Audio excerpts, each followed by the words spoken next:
आओ रे भाई आओ, टिक टिक टिक करने वाली मस्त घड़ी ले जाओ। समय निकलता जा रहा है, कलाई सूनी लग रही है। आओ सस्ते में नई घड़ी ले जाओ। थुंग थुंग चाचा अपनी पुरानी घड़ी की दुकान में बैठकर रोज इसी तरह चिल्ला चिल्ला कर घड़ियां बेचते थे और जब भी वक्त मिलता वो हमेशा एक खास सुनहरी घड़ी पर चुपचाप काम करते रहते थे। लेकिन थुंग थुंग चाचा अकेले नहीं रहते थे, उनके साथ रहती थी उनकी 8 साल की अनाथ पोती निमी। हर दिन आधी दोपहर होते ही निमी अपने दादा के लिए खाना ले आती और फिर दादा पोती साथ में बैठ के खाते। फिर शाम ढलते ही दादा निमी को अपने कंधे पर बिठा के घर ले जाते और घर लौटने के बाद भी थुंग थुंग चाचा उसी खास घड़ी पर लगे रहते। एक दिन निमी ने मासूमियत से पूछा, दादा ये घड़ी किसके लिए है?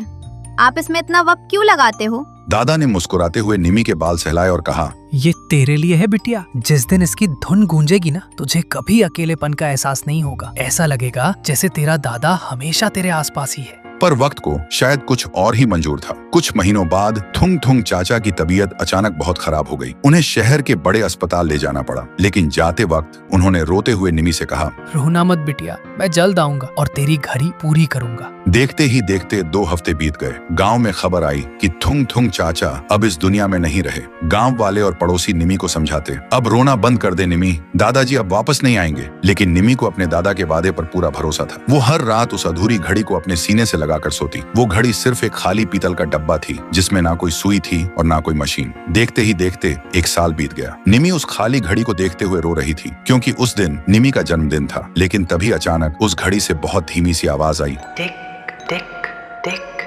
सोया है सूरज, जागी है रात, डरना नहीं बिटिया, दादा है तेरे साथ। निमी की आंखें खुली की खुली रह गईं। जो घड़ी पिछले 1 साल से खाली और बेजान थी, उसके अंदर से एक बहुत प्यारी सी धुन बजने लगी। वो वही धुन थी जो उसके दादाजी उसके लिए गुनगुनाया करते थे। निमी ने हैरानी से पीछे मुड़कर देखा और उसने जो देखा उसके रोंगटे खड़े हो गए। दादाजी उसके सामने खड़े थे। उनके चेहरे पर एक अजीब सा नूर था। उन्होंने अपने हाथ आगे बढ़ाए और बोले, मैंने कहा था ना बिटिया, मैं अपना काम अधूरा नहीं छोड़ूंगा। सुनते ही निमी भागकर उनके गले लग गई और रोते हुए बोली, दादा आप वापस आ गए? दादाजी ने मुस्कुराते हुए कहा, मैं गया ही कब था। अब जब भी तू डर जाए या अकेली हो, बस इस घड़ी की धुन सुन लेना। मैं हमेशा तेरे पास रहूंगा, अब रोना नहीं। फिर अगले दिन सुबह जब निमी की नींद खुली तो कमरे में कोई नहीं था। उसे लगा शायद वो एक बहुत प्यारा सपना था। लेकिन जब उसकी नजर टेबल पर गई तो उसकी सांसें रुक गईं। वहां वो घड़ी रखी थी और वो अब कोई खाली डब्बा नहीं थी, वो पूरी तरह से बन चुकी थी और उसकी सुइयां एकदम सही समय बता रही थी। तो दोस्तों, सच कहते हैं सच्चा प्यार मौत से भी लंबा चलता है। अगर इस कहानी ने आपका दिल छू लिया तो थुंग थुंग चाचा की याद में एक लाइक और सब्सक्राइब तो बनता है दोस्तों।